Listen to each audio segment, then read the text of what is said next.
Dear students, today our problem is a very beautiful problem. This is the problem of a rod. So you have a rod of length L. This rod is placed on a table. Okay, you can see. Only L by 4 length of the rod is on the table. Now you release the rod from here. So at first the rod turns through an angle of 37 degree. You see the axis turns through an angle of 37 degree. And then the rod falls down. So you see at first what happens when you release the rod, immediately does not fall down. It at first turns through an angle of 37 degree and then it slides down. When that happens, you are expected to find out the value of mu, coefficient of friction, between the surface of the rod and the surface of the table.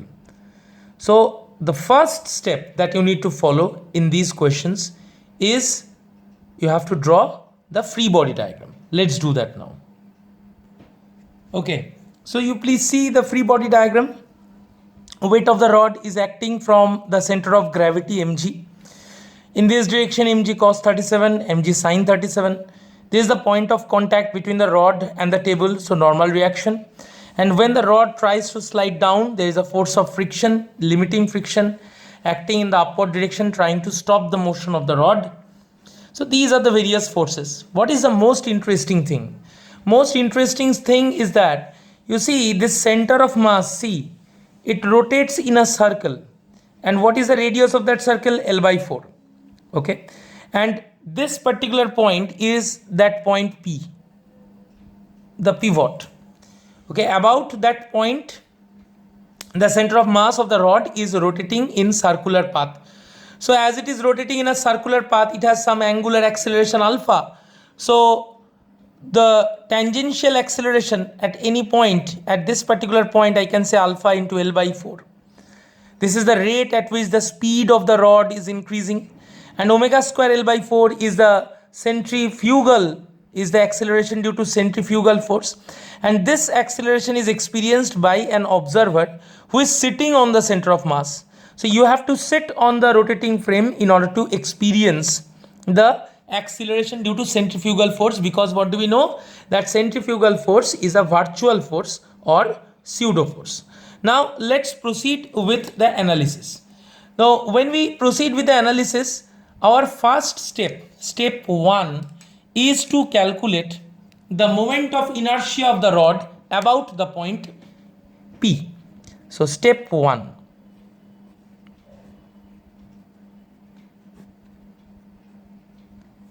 Moment of inertia of the rod about the point P will be equals to, how will you find it? By applying parallel axis theorem. So about the center of mass, moment of inertia is ml square by 12. And what is the distance? The distance is L by 4. So what we can write? ml square by 12 plus ml by 4 whole square. So this will give you 7 by 48 ml square. So this is your equation 1. So moment of inertia of the rod about the point P. So the axis of rotation, basically the axis of rotation is this.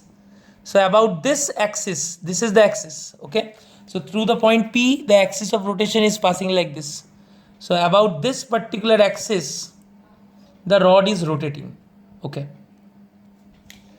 So moment of inertia is 7 by 48 ml square. Fine. So we got equation 1. Now let's get into the next step. Step 2.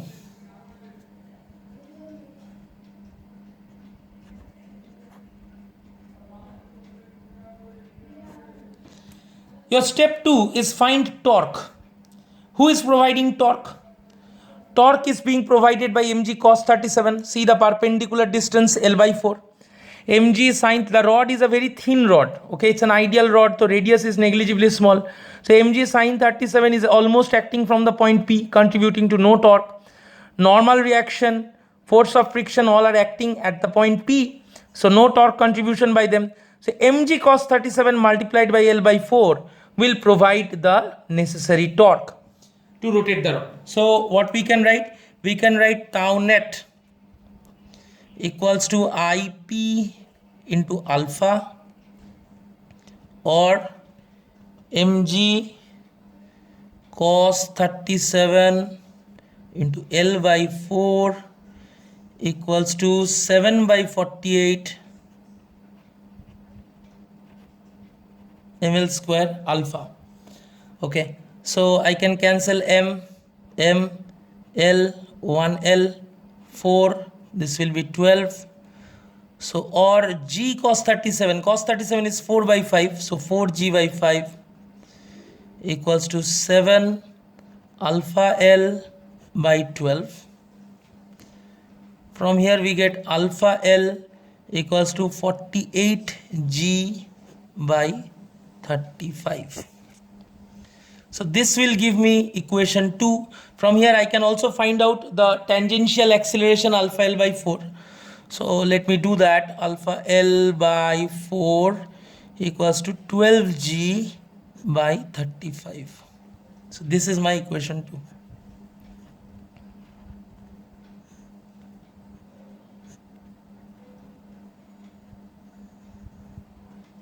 So your step 2 is to find out the tangential acceleration. That is your step 2. Now let's go to step 3 of the analysis.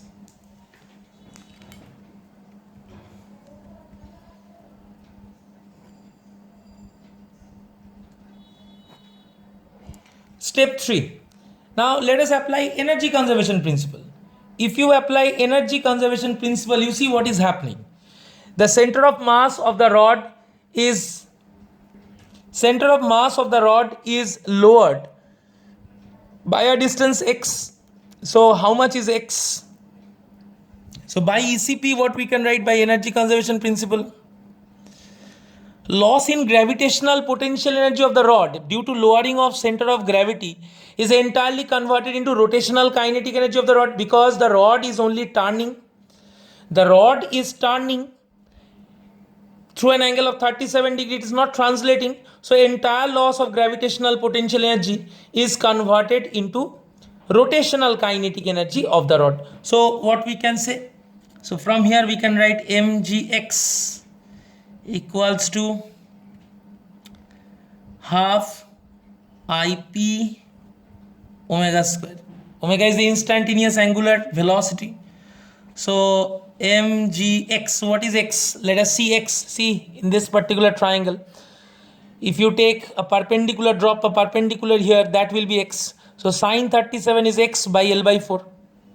So sine 37 equals to x divided by L by 4. So how much is sine 37? Or 3 by 5, or x equals to 3L by 20. So you see x is 3L by 20. Simple trigonometry, nothing is there. So let us put it here. So mg into 3L by 20 half 7 by 48 ml square omega square. Cancel m. Let's cancel 1L. You have 2, 10, 2 5s are 24. So or omega square L is equals to 24 3s are 72 g by 35. So I can find out or omega square L by 4 is 18g by 35.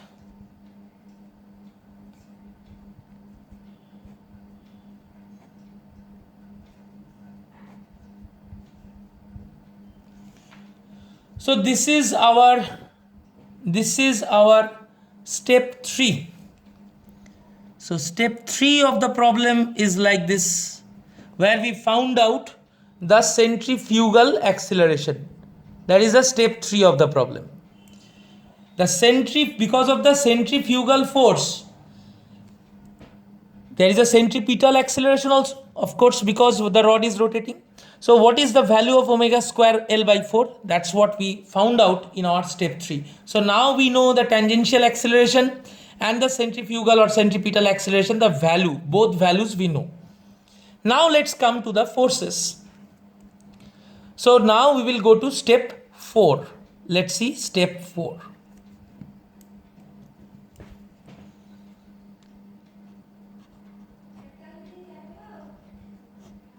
Step 4.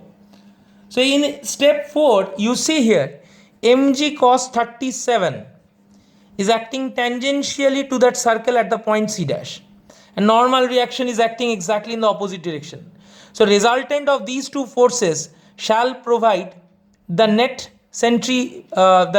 tangential acceleration. So I can write mg cos 37 degree minus n is providing m into a tangential, that is alpha L by 4. So in equilibrium, it can be written mg cos 37 minus normal reaction equals to m into alpha L by 4, right? Or 4 mg by 5 minus n equals to m into alpha L by 4. Alpha L by 4 is 12g by 35. So it is 12 mg by 35. Or normal reaction equals to 4 mg by 5 minus 12 mg by 35. Or normal reaction you get 7 fours are 28 minus 12, 16. So 16 mg by 35.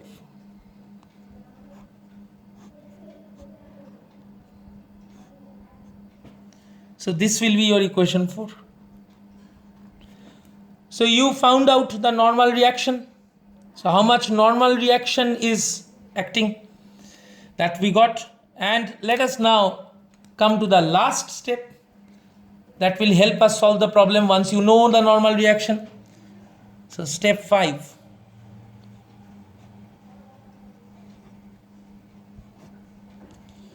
How we will find out step 5? Let's see. Now you please see here. You see the radially outward force at this point is mg sine 37 and radially inward is force of friction acting exactly in the opposite direction. Resultant of these two forces will be responsible for provision of the radial acceleration. So I can say that for a person who is situating on this rotating frame, mg sine 37 degree minus force of friction is m into omega square L by 4. So again, what can I say? That in equilibrium,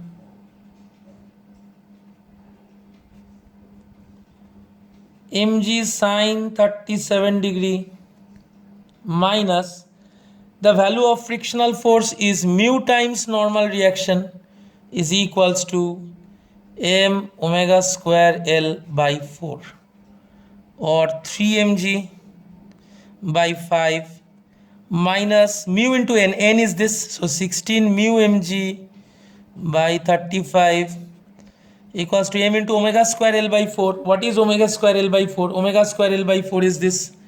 This is omega square L by 4, right? So 18g by 35. Let me put that value.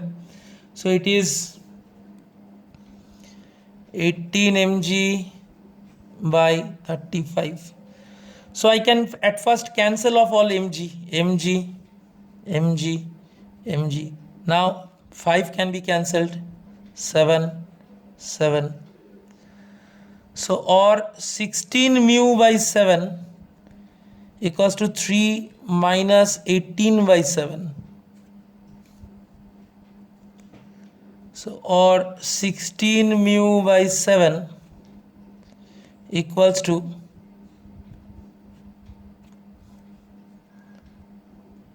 therefore mu equals to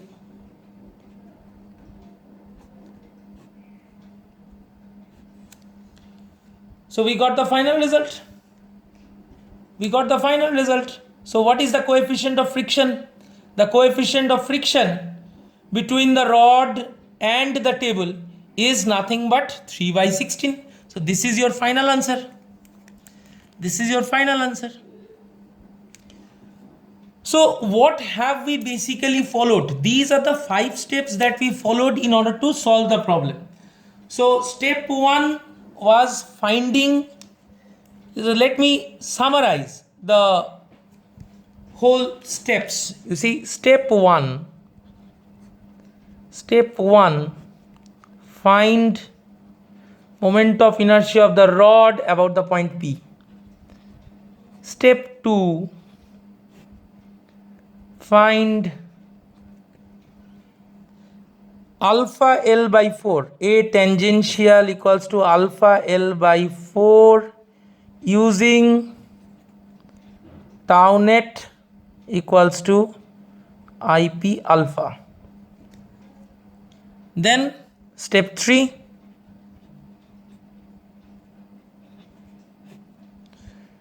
find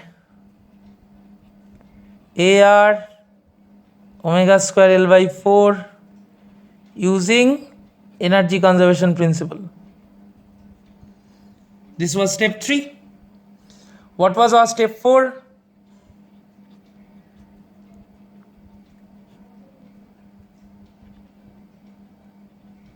Find N using AT.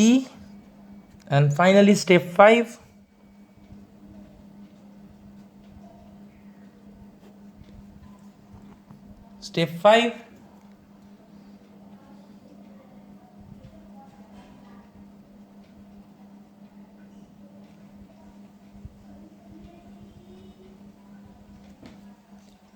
so we basically took recourse to these following steps. We basically followed these steps in order to solve this problem. This particular problem, why is it so important? Is it very tough? No, I don't think so that it is a very tough problem. But it is a very intriguing problem. It's a very interesting problem, and it tests multiple concepts of classical mechanics. That's why this problem is so important. It tests multiple concepts of classical mechanics. What does it test? It tests your concept of rotational dynamics. It tests your concepts of circular motion. Okay. Specifically non-uniform circular motion where tangential acceleration is not zero. Rotational dynamics because you are finding moment of inertia. You are using torque I alpha. So that torque is responsible for rotation of the rod. It is testing your concepts of Newton's laws of motion because you are using the force equations, and it is also testing your concept of friction because at the end of the day you are finding out the coefficient of friction. So on the whole, I believe that this is a brilliant problem. I hope I have cleared some of your fundamental concepts of classical mechanics using this problem. Thank you very much.